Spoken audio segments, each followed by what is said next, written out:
Emotional ആണോന്ന് വെച്ച് കഴിഞ്ഞാല് ആ ഒരു ഇമോഷണൽ ആയിട്ടുള്ള ആൾക്കല്ലേ ഇമോഷൻസ് ശരിക്കും സെൻസിറ്റീവ് ആവണം നമ്മള്. അങ്ങനെയല്ല ആവേണ്ടത്. അങ്ങനെ ആവുമ്പോഴല്ലേ നമുക്ക് ചുറ്റുമുള്ള ആൾക്കാരോടൊരു ഒരു കമ്പാഷനേറ്റ് ആവാൻ പറ്റുള്ളൂ. അങ്ങനെ ഞാൻ വിശ്വസിക്കുന്നത്, അല്ലെങ്കിൽ ഞാൻ അഭിമാനിക്കുന്ന ഒരു കാര്യമാണ് ഞാൻ ഇമോഷണൽ ആണ്, സെൻസിറ്റീവ് ആണ് എന്നുള്ള കാര്യം. ഇപ്പൊ എനിക്കൊരു സിനിമ കണ്ടു കഴിഞ്ഞാൽ അതിലൊരു ചെറിയ തമാശയ്ക്ക് പോലും പൊട്ടിച്ചിരിക്കാനും പറ്റും. അതിലൊരു ഇമോഷണൽ രംഗം വന്നാൽ എനിക്ക് കരയാനും പറ്റും. നമ്മൾ എന്തിനാണ് സിനിമ കാണുന്നത്? അത് നമ്മൾ ടച്ച് ചെയ്യണം, നമുക്ക് റിലേറ്റ് ചെയ്യാൻ പറ്റണം. ഇനി ആ ഒരു പുസ്തകം വായിച്ചാൽ പോലും ചിലപ്പോൾ ഞാൻ എപ്പോഴും എന്നെ പ്ലേസ് ചെയ്യും ക്യാരക്ടറിന്റെ മെയിൻ ക്യാരക്ടറായിട്ട്. അല്ലെങ്കിൽ എനിക്ക് അതിൽ ഏറ്റവും ഇഷ്ടപ്പെട്ട ക്യാരക്ടർ ഏതാണോ അത് എന്നെ ആയിട്ട് ഞാൻ പ്ലേസ് ചെയ്യും, പുസ്തകത്തിലാണെങ്കിലും സിനിമയിലാണെങ്കിലും. പിന്നെ ആ ക്യാരക്ടർ ട്രാവൽ ചെയ്യുന്നതിലെ കൂടെ ഞാൻ ട്രാവൽ ചെയ്യുന്നുണ്ട്. ചില ദിവസങ്ങളിലൊക്കെ ചില പുസ്തകങ്ങളൊക്കെ വായിച്ചിട്ട് രാത്രി ഉറങ്ങാതെ ഭയങ്കരമായിട്ട് വിഷമിച്ചിരുന്നിട്ടുള്ള ദിവസങ്ങൾ.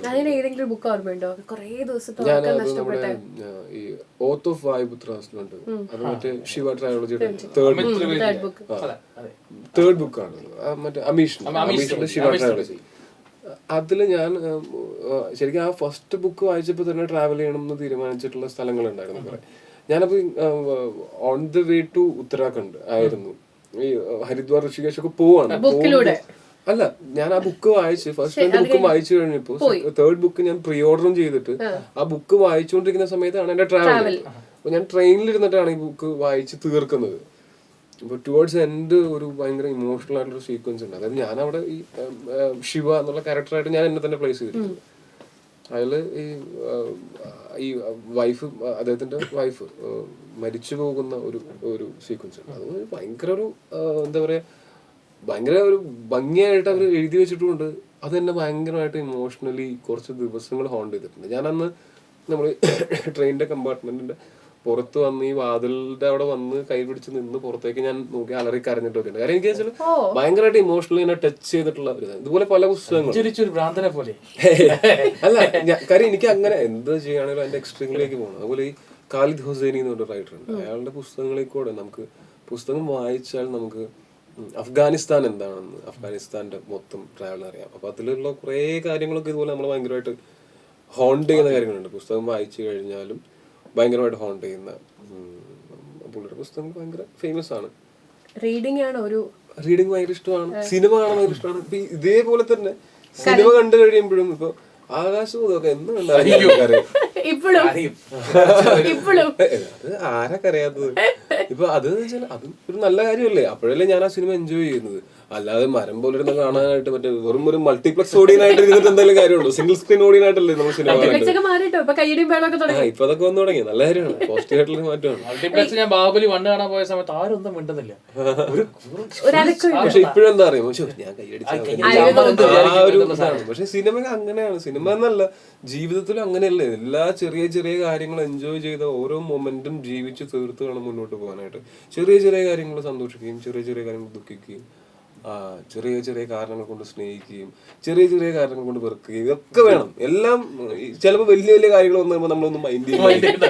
ചെറിയ ചെറിയ കാര്യങ്ങളാണ് ശരിക്കും പറഞ്ഞാൽ ലൈഫ് ഭംഗിയാക്കുന്നത് അല്ലെങ്കിൽ സംഭവ ബഹുലമാക്കുന്നത്.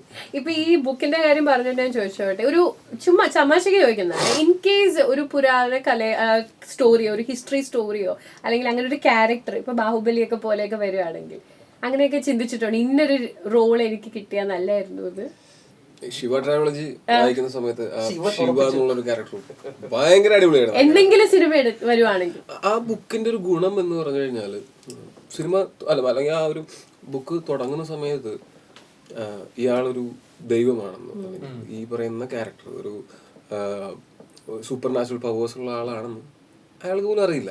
ഈ നോർമൽ ട്രൈബ്. പിന്നെ അവിടെ നിന്നുള്ള റിയലൈസേഷൻസ് ആണ്. ഞാൻ വായിക്കുന്ന പല പുസ്തകങ്ങളിലും കണ്ടിട്ടുള്ള ഒരു കാര്യം എന്ന് പറഞ്ഞാൽ നമുക്കത് ലൈഫുമായിട്ട് വളരെ റിലേറ്റ് ചെയ്യാൻ പറ്റും. ഇപ്പോൾ പോളോ കൊയ്ലോന്റെ ആൽക്കെമിസ്റ്റ് ആണെങ്കിലും ഇതിലും എന്താ വെച്ചാൽ, ഞാനൊരു സിനിമയിൽ അഭിനയിക്കാൻ ഇറങ്ങുന്ന സമയത്ത് എനിക്ക് അഭിനയിക്കാൻ അറിയുമോ എന്ന് എനിക്ക് പോലും അറിയാത്തൊരു സമയത്താണ് ഞാൻ സിനിമയിൽ അഭിനയിക്കാനായിട്ട് ഇറങ്ങുന്നത്. അപ്പൊ എനിക്ക് എന്തുകൊണ്ട് ഇത് ഈ ശിവ ട്രയോളജി കൂടി റിലേറ്റ് ചെയ്യാൻ പറ്റുന്നത് വെച്ചാൽ, ഓരോ ഇൻസിഡൻസ് ആയിട്ട് നമുക്ക് സംഭവിക്കുന്ന പല കാര്യങ്ങളിൽ നിന്നും പുറത്തുള്ളവർ നമ്മളോട് പറയും, എടാ നീ നന്നായിട്ട് ചെയ്തിട്ടോ, നീ ഗംഭീരമായിട്ട് അഭിനയിച്ചിട്ടോ എന്നൊക്കെ പറയുമ്പോൾ ഞാൻ ശരിക്കുമാണോ പറയുന്നത്, അല്ലെങ്കിൽ ഇവരെന്താ സ്നേഹം കൊണ്ട് പറയണാണോ എന്നൊക്കെ ഉള്ള ഈ ഒരു ഇത് വരും. പിന്നെ ഒരു പോയിന്റിൽ നമ്മൾ ഇതിനെ പറ്റി വളരെ സീരിയസ് ആയിട്ട് മനസ്സിലാക്കി വരുമ്പോൾ നമ്മൾ ഈ മൈന്യൂട്ട് ഡീറ്റെയിലിങ്ങിലേക്ക് പോകുമ്പോൾ നമുക്ക് മനസ്സിലാവും ഓക്കെ അത്ര മോശമല്ല ഞാൻ അത് എൻ്റെ ജോലി ഞാൻ അത്യാവശ്യം നന്നായിട്ട് ചെയ്യുന്നുണ്ട് എന്നെനിക്ക് തോന്നി തുടങ്ങുമ്പോൾ പിന്നെ അതിന് തരുന്നൊരു കോൺഫിഡൻസ് ഉണ്ട്. പിന്നെ ഓരോ സിനിമകൾക്ക് വേണ്ടിയിട്ട് വർക്ക് ചെയ്യാനുള്ള ഒരു കോൺഫിഡൻസ് ഉണ്ട്. ഈ ഒരു സാധനം എനിക്ക് ആ ബുക്കിൽ റിലേറ്റ് ചെയ്യാൻ പറ്റിയിട്ടുണ്ട്. അതായത് ഇതാണ് നീലകണ്ഠൻ, ഇദ്ദേഹമാണ് ഈ ലോകത്തെ രക്ഷിക്കാൻ പോകുന്നത് എന്നൊക്കെ പറയുമ്പോൾ പുള്ളി എന്നെ പറ്റി തന്നെയാണ് ഒരു പറയുന്നത്, നിങ്ങൾക്ക് തെറ്റിയതാണ് അവിടെ നിന്നാണ് പിന്നെ പുള്ളി അപ്പൊ എന്തെങ്കിലും ആ ഒരു ക്യാരക്ടർ റിയൽ ഭയങ്കര രസമുള്ള ക്യാരക്ടറാണ്. എന്തെങ്കിലും ചെറിയൊരു ബാഹുബലിയെങ്കിലും കുഞ്ഞു ബാഹുബലിയൊക്കെ ചെയ്യാൻ കൊതിയാവും കാണുമ്പോൾ. നമ്മുടെ തിയേറ്ററിൽ നമ്മുടെ ആളുകൾക്ക് ഒരു പ്രസ്റ്റീജ് ഇഷ്യൂ ആയി പോയി. ബാഹുബലി ഇടല്ലേ ഞാൻ കണ്ടിട്ടില്ല,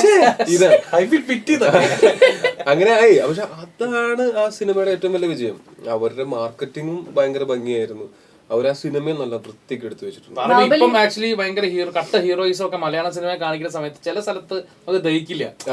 പക്ഷേ ബാഹുബലിയിൽ അത് നമ്മളെല്ലാം കൈയടിച്ചിട്ട് ആഘോഷിച്ചു. നമുക്ക് ഒന്നുകിൽ നമുക്ക് റിലേറ്റ് ചെയ്യാൻ പറ്റുന്ന കഥകളായിരിക്കണം, അല്ലെങ്കിൽ നമ്മളുടെ റിലേറ്റ് ചെയ്യാനേ പറ്റാത്ത നമ്മുടെ സ്വപ്നത്തിലൊക്കെ നമ്മൾ കാണുന്നത്, അല്ലെങ്കിൽ നമ്മൾ പഴയ കഥകളൊക്കെ വായിക്കുമ്പോൾ ഉള്ള പോലത്തെ അങ്ങനത്തെ ഒരു ക്യാരക്ടർ ആവണം.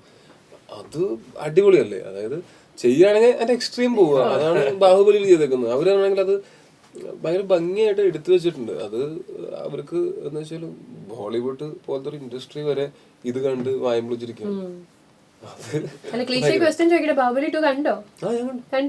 ഞാനും ഭാര്യയും കൊച്ചും കൂടെ ആണ് പോയത്. സാധാരണ ഞങ്ങൾ ഒരുമിച്ച് പോകുമ്പോൾ കൊച്ചു പടം കാണാൻ സമ്മതിക്കാറില്ല. കട്ടപ്പന ഋതിക് റോഷൻ കാണാൻ പോയിട്ട് മര്യാദക്ക് ഞാൻ ഇറങ്ങി പോകുന്നതായിരിക്കും നല്ലത്, അല്ലെങ്കിൽ നാട്ടുകാർ പിടിച്ചുകൊണ്ട് പുറത്താക്കും എന്നുള്ള അവസ്ഥയിൽ ഞങ്ങൾ ഇറങ്ങിപ്പോയി. കാര്യം ഇവിടുത്തെ തിയേറ്ററിനകത്തിട്ട് ബോറടിച്ചിട്ട് വെറുതെ കിടന്ന കാര്യം പുറത്തെത്തി നെക്സ്റ്റ് മൊമെന്റ് കരച്ചിലൊക്കെ നിർത്തി ചിരിച്ചോണ്ടിരിപ്പുണ്ടായിരുന്നു. അപ്പൊ പിന്നെ തീരെ ചെറിയ കുട്ടിയാണ്, ഇതൊന്നും കോൺസെൻട്രേറ്റ് ചെയ്ത് കാണാനുള്ള ഒരു ഇതായിട്ടില്ല. ബാഹുബലിക്ക് പോകാനായിട്ട് പ്ലാൻ ചെയ്തിട്ട് കുറെ നാളായി. അപ്പൊ ഞാൻ എന്റെ വൈഫിന്റെ അടുത്ത് പറഞ്ഞു നമുക്ക് ഒരുമിച്ച് പോവാം. അപ്പൊ അവൾക്കും പോയി കാണണമെന്നുണ്ടായിരുന്നു. അങ്ങനെ പ്ലാൻ ചെയ്തിരിക്കുന്ന സമയത്ത് ഒരു ദിവസം ഞങ്ങൾ ഈ ഡ്രൈവ് ചെയ്ത് പോയിക്കൊണ്ടിരിക്കുകയാണ്. ലുലു അടുത്തെത്താറായി. നോക്കുമ്പോണ്ട് കൊച്ച് ഉറക്കത്തിലാണ്. ഓക്കെ, അപ്പൊ തന്നെ ടിക്കറ്റ് വിളിച്ച് പറഞ്ഞ് കയറി. ടിക്കറ്റ് കയറി മറ്റേ സ്പെഷ്യൽ താങ്ക്സ് ഒക്കെ എഴുതി കാണിക്കില്ലേ, അപ്പോഴത്തേക്ക് ഇവിടെ ചാടി എഴുതിട്ട് നോക്കിയൊന്ന് ചുറ്റും നോക്കിയപ്പോ പിന്നെ ആനയും യുദ്ധവും ബഹളവും എന്തൊക്കെയാ ആന എന്നൊക്കെ പറഞ്ഞിട്ട് കാണിച്ചു കൊടുത്തപ്പോ പിന്നെ കാരമൽ പോപ്കോൺ ഇരിപ്പുണ്ടായിരുന്നു. ഓരോന്നിടത്ത് കരച്ചിൽ തുടങ്ങുമ്പോ ഓരോരുത്തർ. പക്ഷെ അത് മുഴുവൻ ഇരുന്ന് കാണാൻ പറ്റി ഞങ്ങൾക്ക്. ഋതിക് റോഷനെ ചതിച്ചെങ്കിലും കട്ടപ്പയെ ഇഷ്ടപ്പെട്ടു. പക്ഷെ ഞാൻ പിന്നെ ഒറ്റയ്ക്ക് പോയി കണ്ടിട്ടാ.